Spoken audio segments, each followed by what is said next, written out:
The unspoken words. The mahogany door was ajar. The 28th floor hallway, usually silent at this hour, seemed to hold its breath with her. Audrey's hands trembled as she clutched the insulated bag. She had chosen Julian's favorite meal, steak tartare from the tiny French bistro he frequented in his youth. 5 years of marriage. Nothing grand, just an intimate celebration for two life partners, or at least that's what she believed. The muffled sound of a woman's laughter made her stop. She knew that laugh, high-pitched, a little vain, a little practiced. Chloe Vance, the communications intern, with eyes that always lingered too long on Julian's suits. A chill ran down her spine. Still, she took 2 more steps and with her fingertips, pushed the door open another inch. The crack revealed more than any shout ever could. Chloe stood in front of him. Julian's hands, which had so often held Audrey's in moments of fear, were now on the other woman's waist. His smile was the same, gentle, charming, yet in this context, it looked like a cruel mask. The sound of a muffled kiss resonated like a slap across her heart. Audrey didn't cry. She stood there for an eternal instant, feeling the floor give way beneath her feet. Her vision blurred, not from tears, but from disbelief, as if it were a scene she wasn't a part of, a cheap soap opera mistakenly using the faces of those she loved. With a deliberate movement, she closed the door with a firm click. The silence that followed was almost religious. Julian saw her. His body froze. Chloe pulled away, confused, adjusting her blouse. Audrey didn't scream. She simply walked to the glass table, placed the insulated bag on the floor, and with a voice low but sharp as a knife, she said, "I saw you." The phrase hung in the air like an unsung lament. There was no scandal, no crying. There was a tone of finality, of an absolute goodbye. Julian got up, his mouth agape, searching for words he didn't even know where to begin. But Audrey had already turned her back. The sound of the door closing behind her was louder than any argument could ever be. In the hallway, the world seemed strange, out of place. She walked mechanically to the elevator. Her fingers trembled as she pressed the button, but her face remained serene, not from peace, but from paralysis. Alone in the elevator, Audrey finally allowed a single tear to slide down her cheek. Just one, enough to confirm that it had been real, that there was a life before this moment, and now, another after. On the street, the city was still alive. Car horns, laughter, lights. But for her, everything seemed distant. The night had swallowed everything. Julian remained motionless, as if time had collapsed. The boardroom, once so familiar, now felt like a stage for a Greek tragedy, where the mirrored walls reflected not the power of a magnate, but the devastated image of a defeated man. Chloe, ashamed and uneasy, gathered her things in a hurry and left without a word. The door closed behind her with a timid, insignificant click compared to the emotional thunder that had just occurred. The anniversary dinner lay on the floor. The scent of her homemade French food filled the room with cruel irony. Julian approached slowly, as if treading on rubble. He opened the bag. The steak tartare was perfectly packed, accompanied by a carefully folded napkin. Inside, a small card with Audrey's handwriting read, "To another 5 years, and all the ones to follow." The words hit him harder than any accusation. He sat at the table, looking at the food as if it were an offering from another time, another life. He tried to imagine what she had felt, seeing him with another woman. Not just the physical betrayal, but the destruction of an entire history they had so carefully built. For an instant, he buried his head in his hands.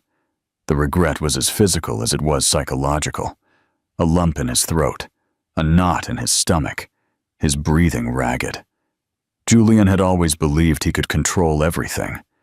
Business, image, even feelings.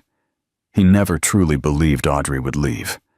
She had always loved him too much, or so he thought. That night, he didn't go home. He stayed right there. The office, sitting in the darkness. His phone buzzed. Then it vibrated nonstop. Messages from Chloe, from his assistant, from friends inviting him to a party. But there was no sound more deafening than the silence Audrey had left behind. At dawn, Julian went home. Every corner of the apartment seemed inhabited by her. The books on the shelf, the shoes lined up in the closet, the soft scent of her perfume on the pillow. But the most devastating thing was the emptiness. Her suitcases were gone. Not a single item of clothing, no farewell note. Just absence. And the silence. He called dozens of times, sent messages, emails, even digital letters. He tried to find her in all their usual spots, their favorite cafe, the bookstore where she spent hours. Nothing. It was as if Audrey had evaporated from the world, leaving behind only the traces of pain. The realization came in stages, like a slow demolition. First, the loss. Then, the guilt. And finally, the recognition of something he had avoided for years. He was the problem. Not just for the betrayal, but for all the previous moments when he had stayed silent, distanced himself, and built walls around himself, leaving Audrey to knock from the outside until she grew tired. And then, the question he couldn't ignore, the one that burned in his mind like a live coal. How did he let things get to a point of no return? The man behind the mask, before he was Julian Foster, the magnate on magazine covers and in business headlines. He was just Julian, a quiet kid from a small town in the Midwest, the middle child of a couple obsessed with perfection. His father, a rigid and methodical engineer, expected excellence in everything. His mother, an elegant socialite, lived for appearances. From a young age, Julian understood that love in his home came with conditions, impeccable grades, unwavering posture, contained emotions. In adolescence, he discovered that vulnerability was a luxury he couldn't afford. The few times he tried to express sadness or fear were met with phrases like, "Men don't cry," or "You have to be strong." So he learned to silence what he felt and to wear the armor of perfection. He was the model student, the responsible brother, the young prodigy who, at 17, already knew he would study business and build something great. During college at Northwestern University, Julian was both admired and fired. Intelligent, articulate, always one step ahead. His charisma was studied, almost calculated. He knew exactly what to say, how to behave, what to wear. The insecure boy from the Midwest was hidden behind well-cut suits and practiced smiles. At 28, he founded his first boutique hotel chain in the Caribbean. In 3 years, he owned a network that stretched across the region. An empire built with surgical precision. The press called him the architect of tropical luxury. He said he had no time for distractions, read, feelings. The truth was, the more he grew professionally, the more he distanced himself from any real connection. He learned to measure people's value by their efficiency. He only trusted those who delivered results. In the few relationships he had, everything was superficial. Glamorous parties, expensive gifts, empty promises. No woman managed to break through the wall he had built himself. Until Audrey. When he met her, she was the opposite of everything he knew. Spontaneous, sensitive, emotionally open. At first, it irritated him. But there was something magnetic about the way she saw the world, as if everything could still be beautiful, even after it was broken. She wanted nothing from him but time and truth, and that, paradoxically, was what terrified him most. By marrying Audrey, Julian believed he could be the man she saw in him. But he didn't know how. He was so used to living for the outside, to maintaining an impeccable facade, that he hadn't learned to be truly present, always busy, always traveling, always worried about the next expansion. In the rare moments at home, he offered gifts instead of presents, and she patiently waited. What few knew or preferred not to see was that Julian lived in fear. Fear of being discovered as insufficient. Imposter syndrome gnawed at him, not because of his business, but because of his feelings. He didn't believe himself worthy of true love, and because of that, when Chloe appeared with her blind adoration and obvious desire, he gave in, not out of passion, but out of weakness. Because with her, he didn't need to be real, just admired. Behind every impeccable decision and every achievement plastered on the pages of Forbes, there was a man exhausted from pretending, alone in his luxury penthouse, amidst imported wines and modern art. Julian Foster was just a boy from the Midwest, still waiting for a hug that never came. And now, with Audrey gone, he would have to face for the first time what he had avoided for so long. Who was he, really, without the masks, the silent gaps? For a long time, Julian and Audrey's life ran like a Swiss watch, precise, elegant, but impersonal. They would wake up together, share the same breakfast, exchange quick kisses before leaving for their commitments. To any observer, they were a perfect couple. But behind the choreographed routine was a growing silence, like an echo that refused to die. There were things Audrey wanted to say but didn't. How much she missed talking without looking at the clock, dancing barefoot in the kitchen without being called distracted, feeling she was still seen as a woman, not a static piece of a social portrait. But every time she tried to open up, Julian would deflect. He would say he was tired, that it wasn't the right time, that she was being too dramatic. Julian, for his part, also had words stuck in his throat.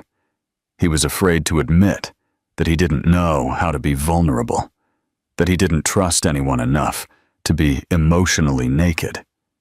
He avoided saying that success left him exhausted, that sometimes he felt everything he had built was an elegant lie.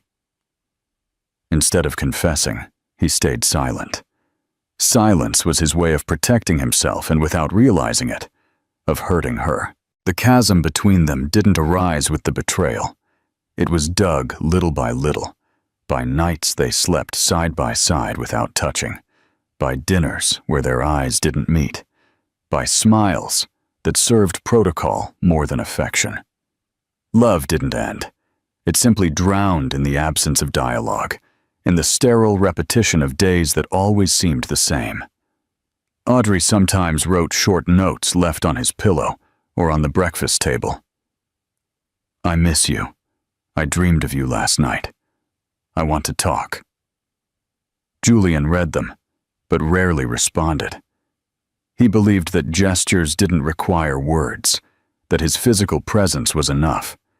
He didn't understand that love doesn't live only on physical presence, but on listening, on exchange, on active care. They had plans, but they never revisited them together. They talked about having children someday, about trips when there was time, about projects later, always later. And in that later, intimacy slowly died. They became calendar partners, commitment accomplices, but strangers in their own home. On certain nights, Audrey would find herself imagining what would have happened if she had insisted more, if she had screamed, cried, demanded. But that wasn't her way. She loved with silence and presence and hoped it would be enough. When she realized it wasn't, it was already too late. The silence had become an impassable wall. Julian, meanwhile, believed that stability was enough. He grew up believing that love was demonstrated with responsibility, with paid bills, with silent loyalty. He never learned that loving also means being emotionally vulnerable, risking being fragile in front of the other person. And for fear of appearing weak, he chose silence, as if it could protect him from everything. But what he didn't say, "I'm sorry, I'm lost, I need you," was exactly what destroyed everything. And now, each in their own corner, they had to face the cruelest of lessons. Sometimes silence weighs more than any mistake. The Unsent Letters, please share this story, leave your thoughts, and subscribe for more content. Chloe Vance appeared like so many other young, promising faces who passed through Julian's company. Full of energy, with ambition in her eyes, and a smile that seemed to know more than it said. She was 24 and had a notable talent for digital marketing, but what really set her apart was her audacity. Unlike the other interns, she wasn't intimidated by Julian's imposing figure. On the contrary, she provoked him with sharp questions, veiled compliments, and an almost theatrical confidence. At first, Julian saw her only as another efficient collaborator. He noticed her sparkle, her striking presence, but dismissed any deeper interpretation. For him, Chloe's insinuations were harmless, part of a power game in which he was always in control. When she started calling him her favorite boss, or commenting on how good navy blue looked on him, he would just smile, but he never reprimanded her. He believed it meant nothing, and deep down, maybe he wanted to believe it. Audrey noticed Chloe at the first corporate event they were all at together. The way she approached Julian, how she lightly touched his arm when she laughed, how her eyes lingered a little too long on his lips. It was subtle, but clear, and once again, Audrey chose to trust. She preferred to believe that Julian would never cross that line, that the bond between them was stronger than any youthful flirting. Still, small cracks began to appear, messages answered too late, meetings that ran longer than expected, Julian's gaze more absent than usual. Audrey would ask cautiously, "Everything okay?" And he, always cordial, would say it was just fatigue, that work was heavy, that nothing had changed. And in a way it was true, except for what he refused to admit, even to himself. Chloe, on the other hand, was persistent. She knew Julian wore armor and was determined to find the weak points. Little by little, she got closer, asking for personal advice, praising his leadership in an almost intimate way, creating situations where they needed to work late, alone. She played intelligently, testing the limits, just waiting for the moment he would let his guard down. And he did. Not all at once. It was gradual, almost imperceptible. One too many shared laughs, a compliment accepted without resistance, a touch not rejected. He told himself it wasn't betrayal, that everything was under control. But the truth was, there was a part of him that felt seen by Chloe in a way he hadn't felt with Audrey in a long time, not because of her fault, but because of his own inability to show himself. Audrey, as intuitive as ever, felt the changes in the air. She had no proof, no smoking gun. She only had the intuition of a woman who loved someone deeply. But instead of confronting him, she faltered. And for love, for fear of losing, for blind hope, she ignored the signs. She continued making homemade dinners, writing sweet notes, trying to rekindle a flame she wasn't even sure still existed. The betrayal didn't begin the moment Julian kissed Chloe. It began much earlier, in the glances he didn't divert, in the words he didn't say, in the cowardly silences. And Audrey, still unknowingly, had already begun to say goodbye. Not to the marriage, but to the idea that love alone would be enough to sustain them both. Deep down, Everyone knew. Julian knew it. Audrey felt it. Chloe played the game. And no one, absolutely no one, wanted to face the truth before it was too late. The weight of absence.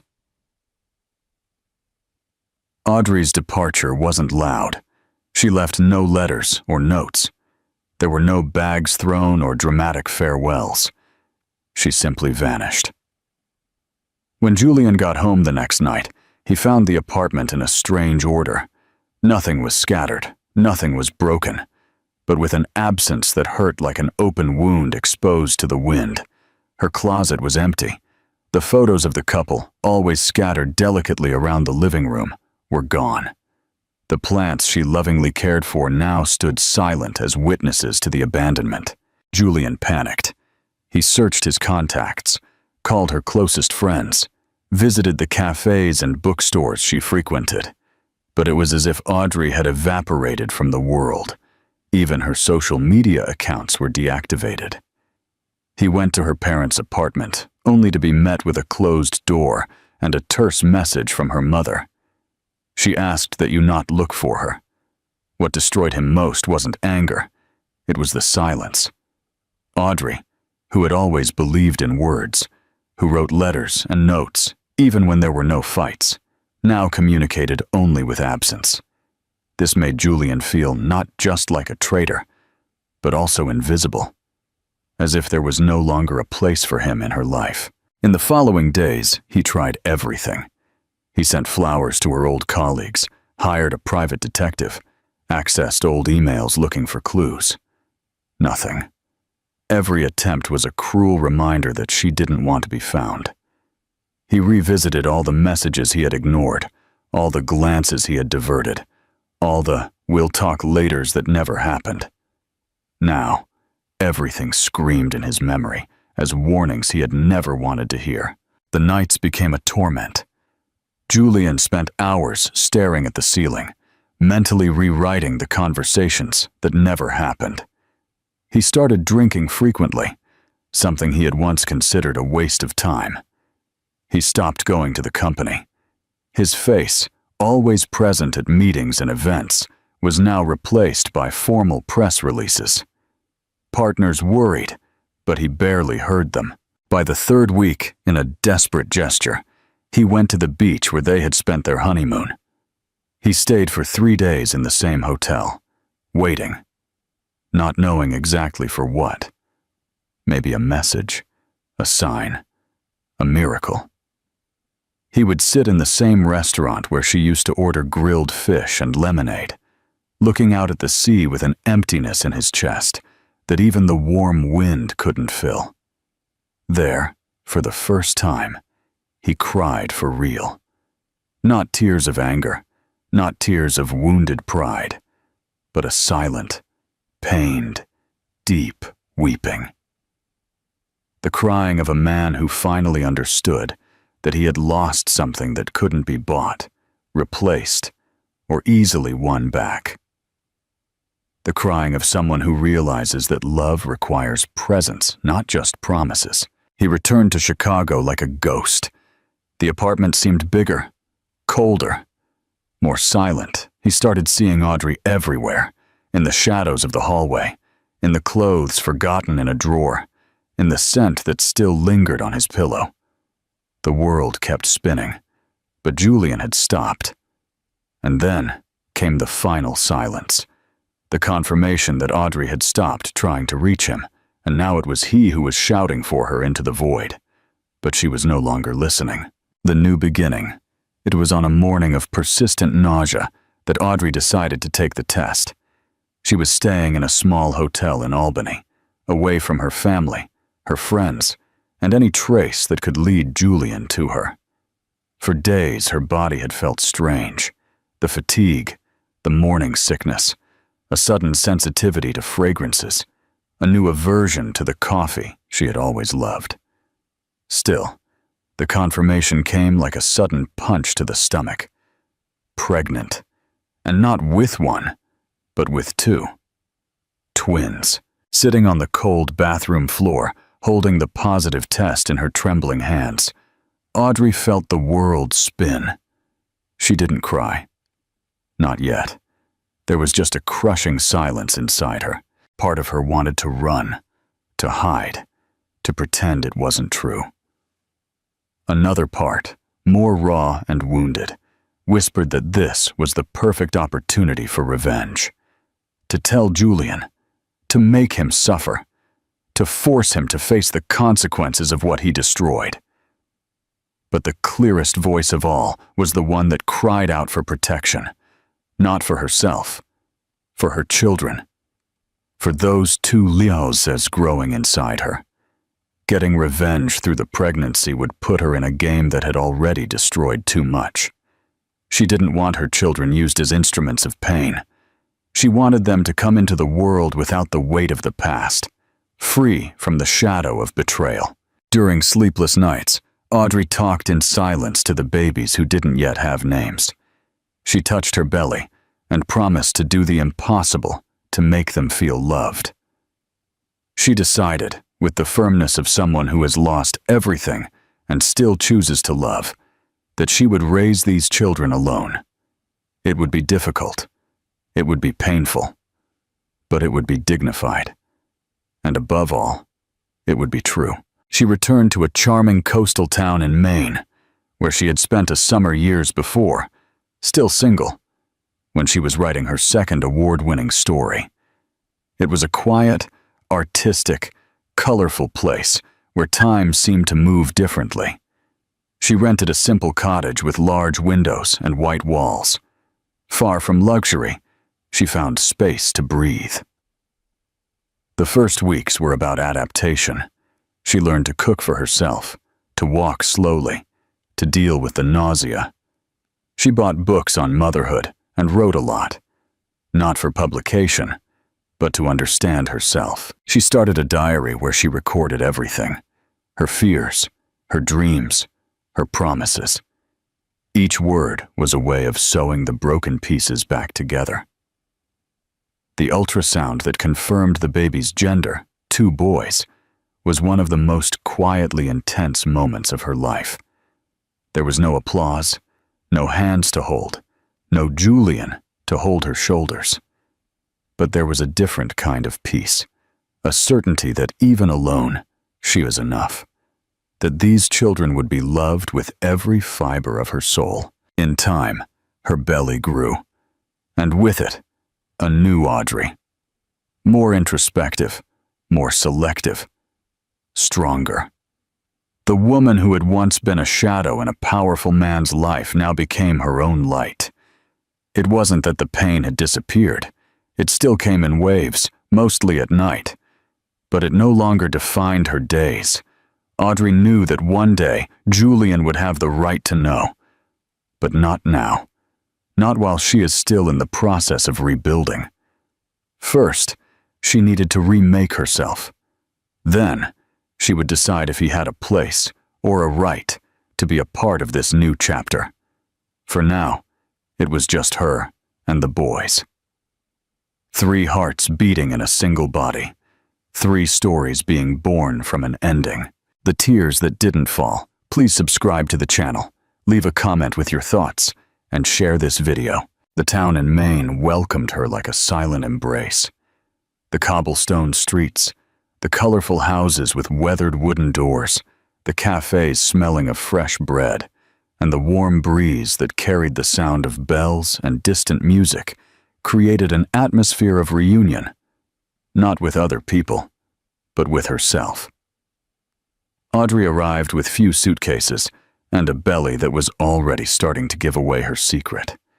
Here, no one knew her, and that was liberating. She rented a simple house with large windows that let the morning light flood the rooms.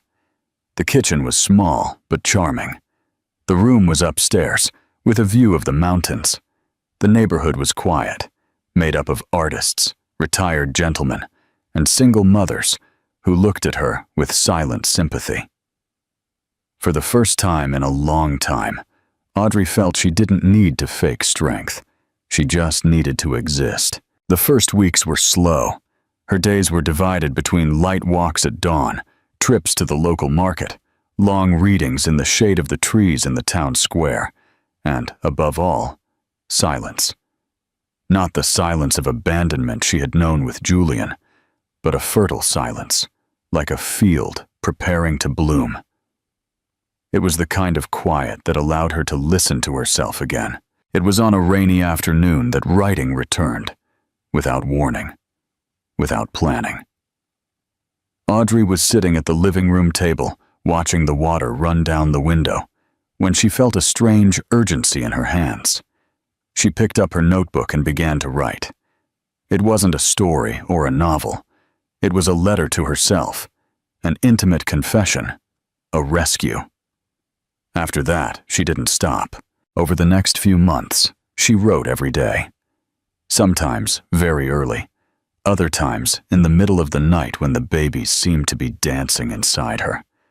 Her words didn't come out as they used to, controlled, clean, politically correct. Now they came out raw, sometimes disorganized, sometimes fierce, but always true. She was writing her pain, yes, but also her reconstruction. Soon, the notebooks began to pile up. Audrey started typing them up on the old laptop she had brought. She thought maybe there was a book in there, not a book about motherhood or betrayal or romance, but about bravery, about continuing even when everything inside you wants to stop, about choosing yourself. And little by little, the project took shape. The town welcomed her with small gestures. The newspaper stand owner who always greeted her with a smile and saved literary copies for her. The bookstore owner who, upon learning Audrey was a writer, invited her to join a book club. The elderly neighbor who brought her cornbread one afternoon and stayed for hours talking about children and loss. This town, with its own rhythm, offered her a cure without hurry, without demands.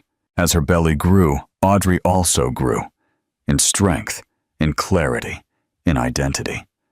She learned to assemble simple furniture, to care for the front garden, to prepare baby food even before the babies were born. And, more than anything, she learned to be alone without feeling lonely. There was sadness, yes, but it was no longer dominant. There was longing, but also hope. Her prenatal checkups became sacred moments. Seeing the forming faces, hearing two hearts beating inside her. It reminded her every day that she was creating lives, not just surviving. She started dreaming of names, of bedtime stories, of the first day of school. And in time, fear gave way to determination. These children would have everything she could give them. When she was 7 months along, she sat on the porch at sunset, a cup of tea in her hands, and the more than 100-page manuscript by her side. She watched the orange sky and smiled almost without realizing it. There, in that precise moment, she wasn't the betrayed woman, or the abandoned wife, or the forgotten writer. She was just Audrey, a mother, an author, a whole woman. And for the first time in a long time, that was enough.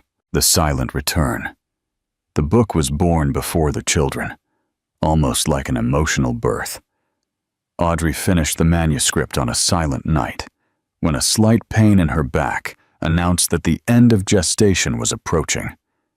She titled it, "The Tears That Didn't Fall," a tribute to the swallowed pain, the stifled screams, the nights when everything hurt inside.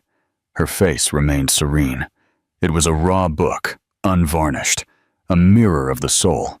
And for the first time, she didn't write to be accepted. She wrote to survive. The birth of the twins happened on a Sunday morning, under a sky filled with gray clouds and a cool breeze that entered the hospital in Maine like a blessing. Ethan came first, calm, almost solemn. Noah arrived shortly after, crying loudly, as if he already knew that life would be made of struggles. Both so different, yet united from the beginning. Audrey received them with tear-filled eyes, but not a single tear fell. She had learned to hold back the waters, and now she chose which ones to let flow. The first days were of total surrender, breastfeeding, changing, rocking, and repeating.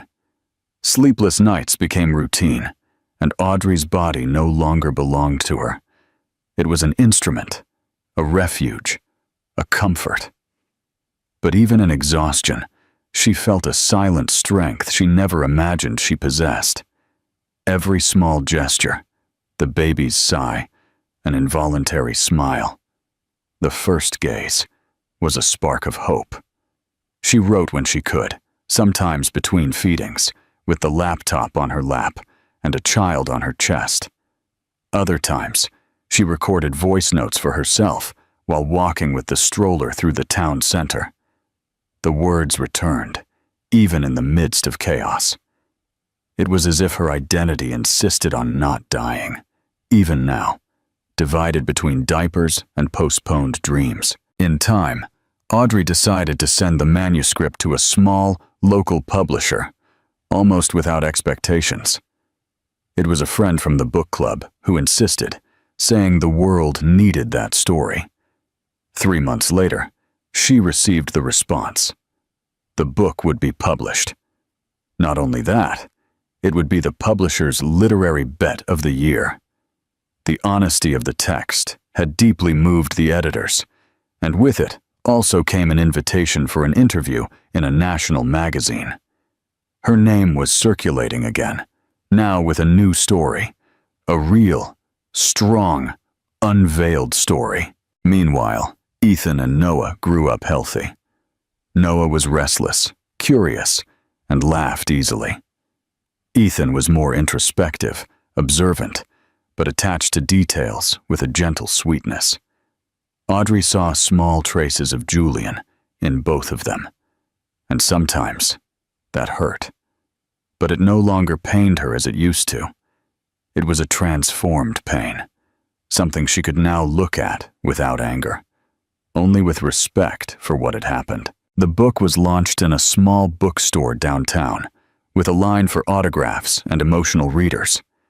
Some cried as they told her they had lived through similar betrayals. Others said they had found the courage to start over. Audrey signed each one, smiling with humility, as if she still didn't believe that the woman in front of the cameras was herself. That night, back at home, with the twins asleep and the newly launched book on her nightstand, Audrey allowed herself a moment of contemplation. She lit a candle, made a cup of tea, and looked at the ceiling. She wasn't thinking about Julian or the past. She was thinking about the present, about her children, about the silent peace of the house, about the sound of her own heart beating slowly. For the first time in years, she missed nothing. The tears that didn't fall no longer mattered, because in the end, it was that self-control that made her right. That made her reborn. That prepared her to be not only a mother or a writer, but someone who survived the storm and returned with a story to tell. And that story, now, was no longer just hers. It belonged to everyone who had ever been shattered and chose to rebuild themselves with dignity. The ruin of a life. While Audrey was being reborn in silence, Julian was falling apart in noise. In the months following her departure, his life transformed into a succession of erratic decisions, impulsive reactions, and a gradual descent into chaos. The first loss came as a direct consequence of his emotional absence. His leadership in the company began to be questioned. Partners, once loyal, started acting on their own. Canceled meetings, votes of no confidence, ignored documents. In less than a year, Julian had lost control of the empire he built with his own hands. He tried to pretend that nothing had changed. He appeared at social events with different women, always smiling, always with a drink in his hand. But his gaze no longer sustained the character. Gala dinners became empty, conversations repetitive, alcoholic toasts more and more frequent. Alcohol, which had previously appeared only as a social prop, became a constant refuge. It started with discreet drinks in the office, then became bottles hidden in his car, at home, in hotels where he stayed alone. Friends, noticing the deterioration, tried to intervene. Some offered help, others disappeared. The oldest, who had known him since youth, pulled away with sadness. He had repelled them all without realizing it, with his constant denial and inability to ask for help. He didn't want advice, much less pity, and deep down, he may have believed he deserved every loss he accumulated. He started living in luxury hotels, changing rooms frequently, as if fleeing from himself. The penthouse he lived in with Audrey was put up for sale in a moment of anger and nostalgia, and he never went back. He threw away the paintings she had chosen, the books she had given him, even the blanket they used to watch movies on the sofa. He believed that by getting rid of the objects, he would get rid of the guilt. But it was the opposite. Each burned item left an even bigger hole. Mornings became the worst time of day. The hangover hurt more in his soul than in his body. The dark room, the tangled sheets, the smell of alcohol and cheap perfume. Everything was a reminder that he had become a shadow of the man he once pretended to be.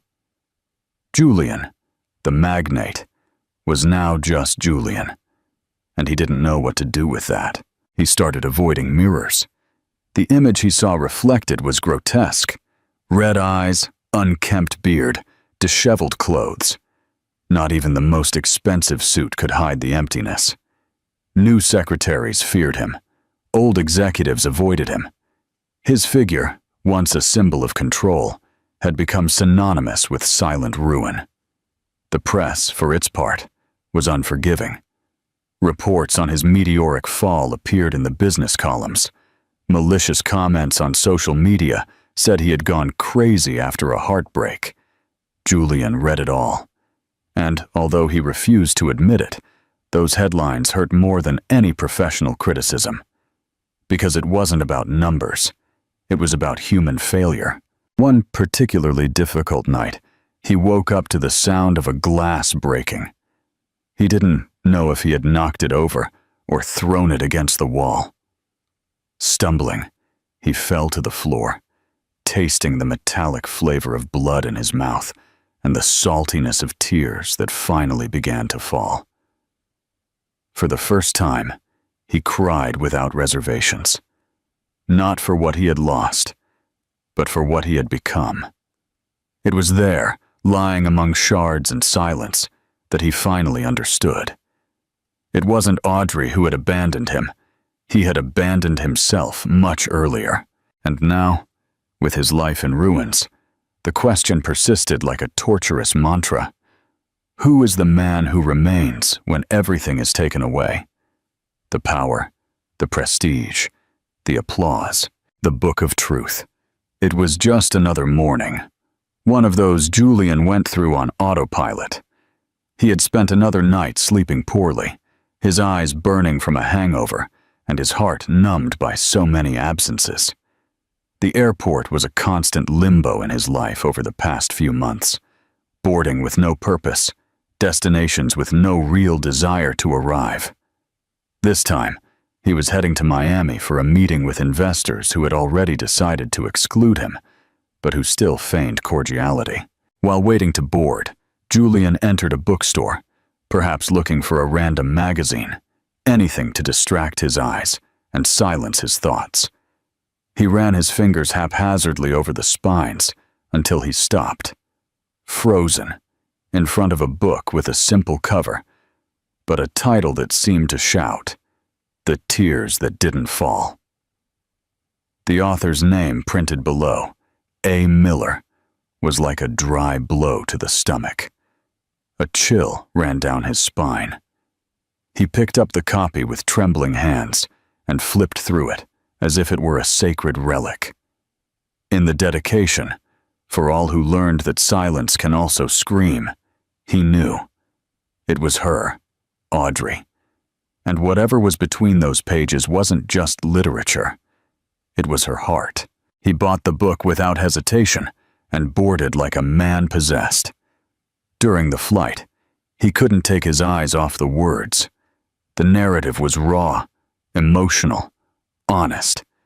It was like spying on a diary that shouldn't be read, but still begged to be understood. Audrey spoke of a woman in love with an emotionally absent man, of the loneliness of loving in silence, of the trauma of betrayal, of the strength that is born when everything crumbles. Page after page, Julian recognized himself, not just as a character, but as the antagonist. He realized with horror that the real villain of the story wasn't the physical betrayal, but the emotional neglect, the subtle selfishness, the pride camouflaged as rationality. He hadn't just been the man who betrayed. He had been the man who abandoned her long before he left, who ignored signs, who silenced truths, who never had the courage to be whole. The fragment that tore him apart the most was the one where Audrey described the moment she realized that her love for him was no longer hope, but resistance. I still loved him, but loving someone who doesn't see you, who doesn't hear you, who is afraid of his own soul, is like loving a statue. Cold, beautiful, but unable to hug you. Julian closed the book with tears silently streaming down his face. For the first time, he didn't feel betrayed for having been exposed. He felt naked before his own truth. Upon landing, he felt like a different person, not in the sense of someone renewed, but as someone who finally sees the disaster after the storm. He couldn't go to the meeting. He took the first flight back to Chicago, locked himself in a cheap hotel room, and reread the book, this time taking notes on fragments, underlining words, as if studying a map to find his way back to himself. The next morning, he stared at the ceiling for hours. He thought about how she had written everything without hatred, with a devastating compassion. She didn't humiliate him. She only exposed him, showing both of them as they really were. Flawed, human, hurt. But she showed something even more disturbing, that she had moved on without him. And that crushed him more than any revenge. At the foot of the bed, with the closed book on his chest, Julian understood something he had never had the courage to face. The pain we cause others often comes from the cowardice of not facing our own pain. And now, if he wanted any forgiveness, or even to deserve to see the children he didn't know he had, he would have to do something he had never done in his life, rebuild himself from the inside out. The man who came back the next day, Julian woke up differently. For the first time in years, he had a goal that wasn't tied to profits, image, or control. It was visceral, almost primitive. He needed to see Audrey, not to beg for forgiveness, although he knew he would, but to face head-on what he had destroyed. After weeks of discreet investigation, he knew where she lived. The charming coastal town in Maine. The town where, without him, she had been reborn. He got in his car and drove down the winding roads with a pounding heart. He had rehearsed 1,000 times what he would say, but deep down, he knew that no phrase would be enough. He carried the marked book with him, his beard shaved, and a childlike anxiety in his chest. He didn't expect a reconciliation. He hoped, perhaps, for just the chance to show that he was no longer the man who had hurt her. When he arrived, he parked in front of a modest house with a white facade and blue windows, surrounded by blooming bougainvillea. It was simple, but alive. Everything about it pulsed with presence, with truth. Julian hesitated. For a second, he felt like turning back. But then, the door opened. Audrey appeared on the threshold in an apron tied at her waist and an expression of quiet astonishment. Her eyes, for a brief moment, widened, but then they narrowed slightly, as if recognizing not the man in front of her, but the history he carried. She said nothing. She just crossed her arms, waiting for him to speak. Julian couldn't find the words. No speech would make sense. He looked at her, so different, and yet so much herself. She had her hair pulled back simply, her face without makeup, but there was a new strength in the way she stood, centered. She was a complete woman, independent, serene. And yet, there was a shadow of sadness in her eyes, not from recent pain, but from nostalgia for what could have been and wasn't. "I read your book," he finally said in a hoarse voice. "Every word, and—" He paused, his voice trembling. "I didn't come to ask you to forgive me. I came to thank you for showing me who I was." Audrey listened in silence. Her eyes filled with tears, but she didn't cry. She had already cried everything before. The silence between them was dense, but no longer destructive. It was the silence of someone who has survived the worst and is now on neutral ground. Finally, she spoke. "Did you come for yourself or for them?" Julian frowned, confused. It was then that two children's voices resonated from inside the house. Twins, two boys. He saw them for the first time as they ran to the door, hugging their mother's legs. The world stopped. He stumbled a step backward. They were there. His children. Alive. Beautiful. Too young to understand what was happening, but old enough to change everything. Audrey knelt, stroked each boy's hair, and stood up firmly. "These are Ethan and Noah, and before you say anything, I'm going to be clear. They don't need a half-hearted father. If you want to know them, you're going to have to prove, to yourself, that you are worthy of it." Julian, his eyes teary, and his voice caught in his throat, could only nod. In that moment, he understood that there was no easy redemption. There were no shortcuts. But there, in front of her, and the children he didn't dream he had, he understood. This was his chance to start over, not with words, with actions, walking towards forgiveness. In the days following that visit, Julian didn't immediately return. He needed time to absorb the impact, not just of seeing Audrey again, but of meeting the sons he hadn't known existed for the first time. Ethan and Noah. Two names that carried weight and beauty. Two little boys who, without even knowing him, had reconfigured his entire existence. Upon returning to Chicago, he sat amidst his own ruins. The empty penthouse, the tarnished name, the lost business. For the first time, he had the clarity that none of it mattered anymore. 2 weeks later, he returned to Maine. This time, without arrogance, without a grandiose plan. Just with a simple suitcase and a plea to be heard. Audrey received him in the garden of the house, like someone receiving a visitor, not an ex-husband. The boys were with a neighbor. She didn't offer him coffee or sit in the shade with him. She stood, with her arms crossed, firm. "If you want to be a father, Julian, you have to understand one thing," she began bluntly. "This has nothing to do with me. I don't need you. The boys don't either, not yet. But they deserve the opportunity to know you.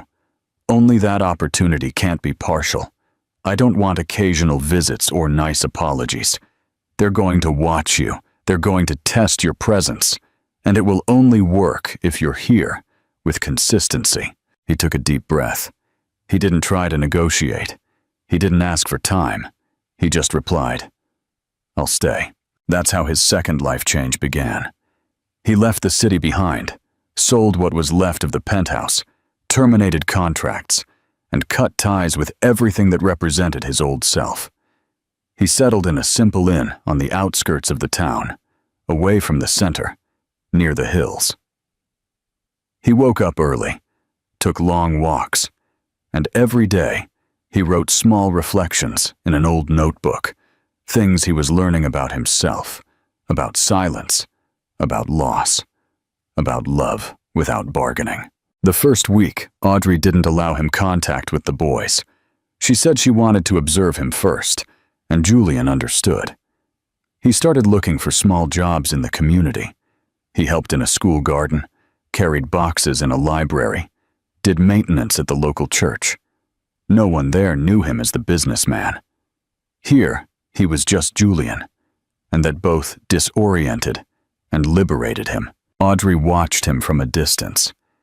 She saw when he wiped his face with the sleeve of his sweaty shirt, when he left food at the elderly neighbor's door, when he sat quietly on the edge of the square without his phone, just watching the world go by. There was no rush in him, no apologies, just presence. In the second week, she invited him over for a snack. Ethan and Noah were curious but wary. Audrey had prepared them, telling them who he was. With calm honesty, Julian looked at them with reverence. He didn't try to hold them. He sat on the floor beside them and listened intently when Noah showed him a drawing. Ethan didn't say much. He just watched.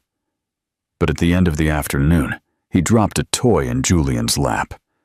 A subtle gesture, but full of meaning. That day, as he walked back to the inn, Julian smiled. Not because he was winning something back, but because he was, finally, building himself, brick by brick. And the only thing that resonated in his mind was the phrase Audrey had said when he was leaving. Love, when it's real, doesn't demand shortcuts. It demands the courage to stay. The courage to stay. Julian started from the bottom. Literally. The first job he got in town was as an assistant at a small artisanal bakery, washing pans and sweeping the floor after the last batch of bread. There was no glamour or recognition, and certainly no Italian suits. Just flour, silence, and the opportunity to be useful. At first, he felt shame. Every customer who came in, he feared being recognized, but no one saw him as the bankrupt businessman. There, he was just Julian, and little by little, that started to be enough. In parallel, he began therapy, not out of obligation, but out of necessity. He found a local psychologist recommended by a library employee. The first session was uncomfortable. He sat with his arms crossed, avoiding eye contact, trying to control his words. But with time, his defenses gave way. He cried. He laughed nervously. He confessed fears he had never dared to name. He started to understand that his whole life had been built to avoid pain, and, ironically, that's what had multiplied it. Each week, he left the sessions a little lighter. He also started writing again, as the therapist suggested. Letters he would never send. Texts that told his version of the story, not to justify, but to understand.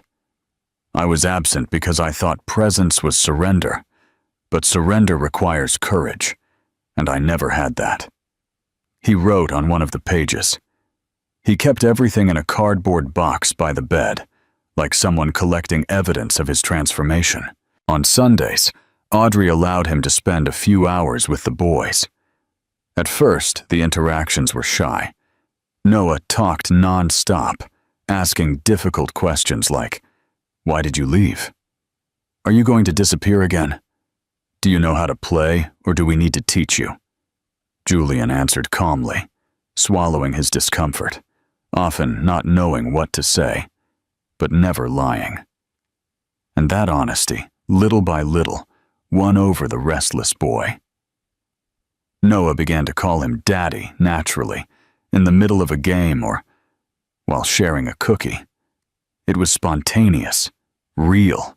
Ethan was more resistant. He didn't reject him, but he didn't get close either. He watched everything with serious eyes that were too mature for his age. He would sit next to him, but never on his lap.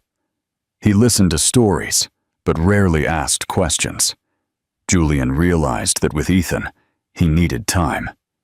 Trust wasn't earned with promises, but with silent presence. So he waited. He would sit next to the boy on rainy Sundays, in silence, just drawing with him or organizing the toy cars by color, as Ethan liked to do. The first moment of connection came unexpectedly. They were in the yard, and Julian noticed that Ethan always avoided touching the dirt. So, in a deliberate gesture, he dug with his hands and said, "When I was a kid, I was also afraid to get my hands dirty. My dad said it was for weak people." Ethan looked at him, attentive. "And what did you do?" "I pretended I didn't care, but I cared a lot." Ethan said nothing, but he knelt beside him and, for the first time, touched the dirt with his own fingers. It wasn't an explosion of affection. It was a small gesture. But for Julian, it was as if his son had opened a crack of trust for him. From that day on, he began to notice small changes.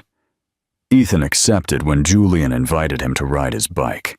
He started laughing at Noah's silly jokes when they were together, and one night, he fell asleep, leaning on his shoulder. Audrey watched everything from a distance but didn't interfere. She knew that the construction of that bond was between them. She admired Julian's patience. The man who had once been so rushed for everything now learned the rhythm of his children, a rhythm that couldn't be hurried or bought, only lived. The small miracles. Saturday mornings became the three of their favorite times. They would go to the farmer's market together, where Julian would let them choose fruits, taste cheeses, and share a sweet treat at the end.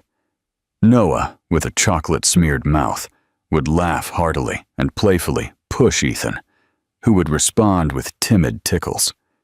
It was simple. It was daily. But for Julian, it was sacred. There were also difficult moments. One night, Noah had a nightmare and ran to his mom's room. Seeing Julian there on the sofa, he hesitated. Audrey looked at him and, without a word, gave him a small nod. Noah then threw himself into his father's arms, crying softly. Julian hugged him tightly, feeling his heart ache. Not from his son's crying, but because in that moment he understood the weight and beauty of being a refuge. With Ethan, the final test came one afternoon when the boy, without looking directly at him, mumbled, "When you're not here, I miss you." Julian contained his emotion, swallowed his tears, and only replied, "I miss you too." Every day.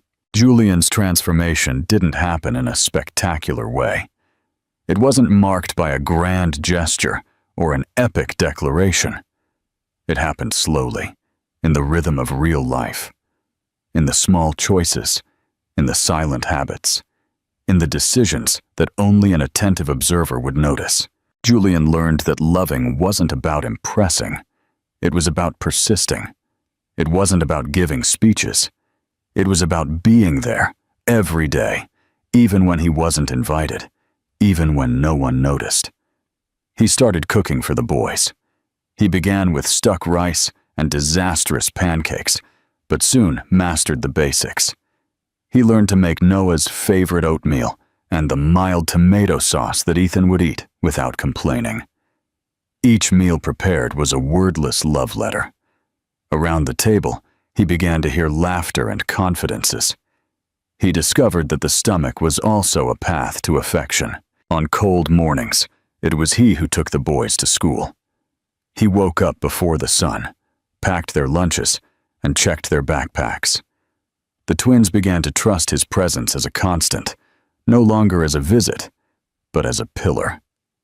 The other parents, once curious or skeptical, started greeting him naturally. At the park, Julian was no longer the stranger. He was the dad who pushed the swing, who helped up those who fell, who laughed at their absurd stories with a smile that now came from within. With Audrey, the relationship became respectful, silent, beautiful. He didn't force conversations. He didn't try to rescue a past. He simply helped her. He washed the dishes after the boys' dinner, fixed the squeaky gate, stayed with the children when she needed to go to literary events. He never complained, never expected anything in return. He was just present. One night, when Audrey returned from a public reading, she found Julian in the living room, reading to Ethan and Noah. He used different voices for each character and laughed heartily when the boys corrected him. Audrey stood in the doorway, watching. Her heart ached, not with pain, but with a sweet nostalgia. He was there, truly there, and not for her, but for his children, for himself. Another memorable moment came when Noah fell off his bike and scraped his knee. Julian ran, picked him up, blew on the wound, and said calmly, "It's going to be okay, son. I'm here." Noah stopped crying almost immediately. It wasn't the bandage that calmed him. It was the certainty of that firm, consistent, reliable presence. Julian began writing again. Short texts about fatherhood, about new beginnings. Not for publication, at least not yet. It was a way of dialoguing with himself. He recorded his progress, his mistakes, his fears. He wrote with honesty, as he learned by observing Audrey. His words, once cold and strategic, now had warmth, had a voice, had a soul. Little by little, he began to be recognized in the town, not as the declining businessman, but as someone who had decided to truly change. The local priest invited him to help with troubled youth. The librarian called him to speak at a group for separated parents. He accepted each invitation with humility, not as a redeemer, but as someone who knew the weight of error and the value of effort. And on a typical afternoon, while walking with Ethan on one side and Noah on the other, Julian realized that they no longer asked him to come. They took his presence for granted, and that, for him, was more valuable than any forgiveness. Because being there, truly being there, was love in its most concrete form. The First Crack. Please leave your opinion on this incredible story in the comments. If you liked it, share it, and subscribe to the channel to support our work. Another story is appearing on your screen that will probably also move you. Don't miss it. Audrey was never a woman of impulsive decisions. She always observed first. She felt, she analyzed, she stayed silent before acting. That's why, over the months that Julian was transforming before her eyes, she said nothing. She just watched.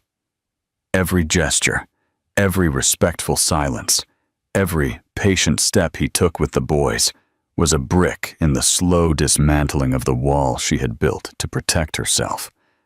But she still wondered, what if he breaks everything again? It was a legitimate fear, one of those that remains as a scar, even after healing. Audrey knew how much she had struggled to rebuild herself, alone, pregnant in the darkness, and she was afraid that any opening, however small, would put her back at the mercy of someone who had already destroyed her once before.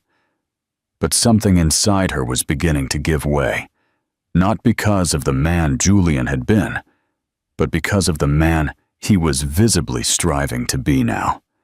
She noticed the subtle changes, how he now listened calmly before responding, how he accepted his children's corrections without wounded pride, how he cared for their routine with responsibility and affection without expecting recognition.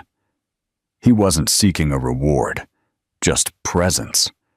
And that, for Audrey, was the clearest sign that something in him had, in fact, changed. On a cloudy afternoon, Audrey watched from the window as he swept dry leaves from the yard with Ethan. They both wore rain boots, concentrated, and Noah ran around with a bucket in his hand, trying to help. The scene was mundane, and because of that, so powerful. It was there, in that unheroic everyday life, where Julian was becoming real. Present, a father, and perhaps a man again. Later that same night, Audrey invited him to have dinner with them. It wasn't the first time, but there was something different in her tone. He noticed. The four of them sat at the table. She had prepared vegetable soup and artisanal bread. Julian helped serve. He told silly jokes to distract the boys, and when they were all finished, he took the plates to the sink without anyone asking him to. She said nothing, but she noticed. After putting the boys to bed, Audrey went out onto the porch with a blanket over her shoulders. Julian appeared a few minutes later, bringing 2 cups of tea. She looked at him, surprised, and he just smiled. "Chamomile. I remember you used to say it helped you sleep after a long day." They sat next to each other, the silence between them filled not with tension, but with something new, both familiar and Audrey, her eyes fixed on the sky, murmured, "You seem like a different person." "Maybe I just stopped running from the person I could be," he replied without hesitation. There was a silence after that. She didn't react with praise or resistance. She just let the phrase hang in the air, but her shoulders relaxed slightly. Julian didn't try to move forward. He didn't get any closer. He just stayed there. With her. As before, and yet, as never before. It was in that instant that Audrey realized that the anger she had carried no longer burned. Fear still existed, yes, but now it shared space with something tenuous and ineffable. Hope. Not the hope of returning to the past. She didn't want that. But of, who knows, building a different future, on new foundations. There was no grand scene, no confession in the rain, no cinematic kiss at sunset. The love between Audrey and Julian, if it was being reborn, was doing so like plants that grow in the cracks of concrete. Discreetly, almost unnoticed, but with a force that defies all odds. There were no guarantees. There was only presence. And that, for both of them, was more than enough. A second chance. Julian wasn't trying to win Audrey back. He didn't bring her flowers, make promises, or talk about reconciliation. All he did was be there. He woke up early, helped with the children, read stories, washed the dishes, and fixed what was broken. He was a constant, quietly reliable presence. And in time, Audrey began to notice that he wasn't doing it for her. He was doing it for himself, for Ethan, for Noah, for a more decent future than the past that had crushed them. Audrey, for her part, continued to guard her heart, but not with the rigidity of before. She began to allow herself to smile more. She spent more time next to Julian, talking about neutral things. The children's school, recipes, books. Sometimes, their eyes would meet for a second longer than necessary, but neither of them forced the next step. They were at peace with the slowness. Julian continued his therapy, his notebooks of reflections, and now he was writing small stories inspired by fathers and sons. He never showed them to anyone, but Audrey had found one of them, forgotten on the table. She read it in silence, and for the first time, she cried. Not from sadness, but from recognizing a man who had learned to feel. One afternoon, Noah asked directly, "Mommy, can Daddy live here with us?" Audrey, surprised, replied carefully, "Daddy has his own little house, honey, and he's always close. That's not the most important thing." Noah thought for a bit, and then said, "Yes, he's always here." That always here was what Audrey both feared and wanted most. The fear of giving in and being hurt again still existed. But now, there was also the certainty that Julian was different. Not because he wanted something in return, but because he had finally understood the value of things that couldn't be bought. Time, respect, connection. One Saturday night, after the children were asleep, Audrey invited Julian to sit on the sofa. They didn't say much. They watched an old movie in silence. At the end, he got up to leave, and she lightly touched his arm. She didn't stop him. She just touched him. A small gesture that said a lot. "You haven't come back yet, but maybe you're on your way." As she closed the door behind him, Audrey rested her forehead against the wood and took a deep breath. She was tired of being strong alone. And maybe, just maybe, she was ready to be strong next to someone again. Julian, on the other side of the door, walked down the silent street with an accelerated heart. There were no promises, no ready-made happy endings. But there was something that had never existed between them before, a love that didn't run, that walked, and step by step, it was building a space where before there had only been ruin. The final words.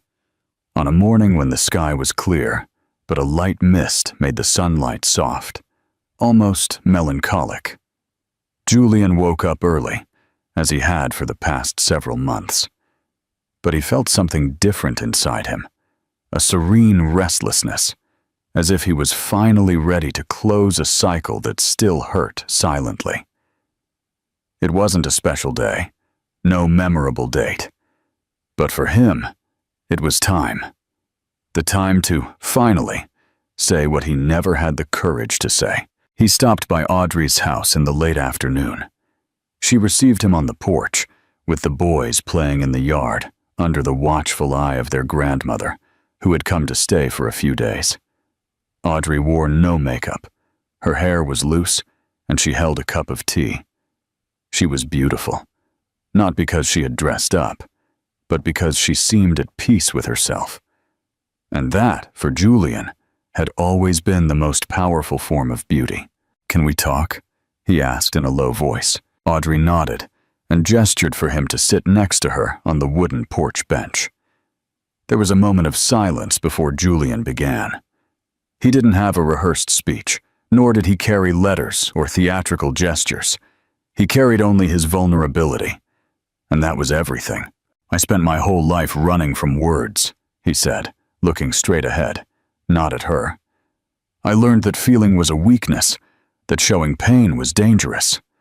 So I kept quiet. I kept quiet when you told me you were tired, when I saw you cry in silence, when you wordlessly asked me to be truly there, and I didn't know how. I hid behind work, behind numbers, behind the mask of a successful man. And in the end, I lost everything that truly mattered." Audrey didn't interrupt. She just listened, her eyes fixed on him now, attentive, unhurried. "I cheated on you, yes," he continued. "But before that, I hurt you every day that I refused to see you. I denied you not with words, but with absence. And today I understand that was worse than any physical mistake, because it was continuous, because it killed something inside you.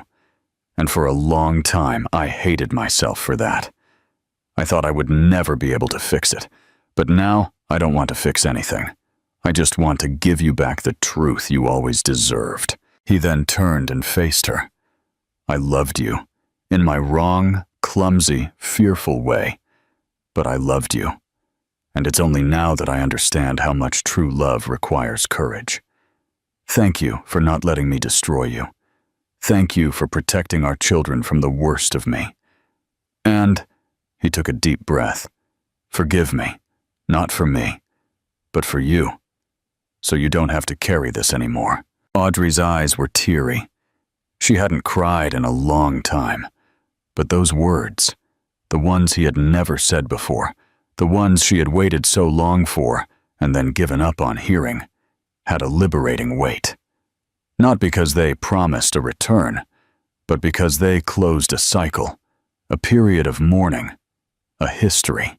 "I don't know what's going to happen between us," he said finally, "and I didn't come here expecting anything.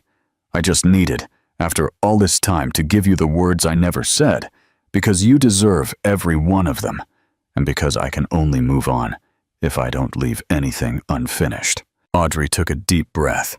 She closed her eyes for an instant, and then replied in a serene voice, "Thank you for saying them now. Even if it's late, they still have value." Then she looked at him, with tenderness, with memory, with something close to acceptance. "Maybe we won't be what we were, but maybe, just maybe, we can discover who we can be now, without rush, without ties." Julian smiled for the first time without guilt, a clean smile. And there, Under the lavender sky of that town that had been the setting for so many new beginnings, two people who had once been lost finally found each other. Not as a couple, but as two whole human beings. Ready, at last, to begin again. I invite you to leave your opinion on this incredible story in the comments. If you liked it, share it, and subscribe to the channel to support our work. Another story is appearing on your screen that will probably also move you. Don't miss it.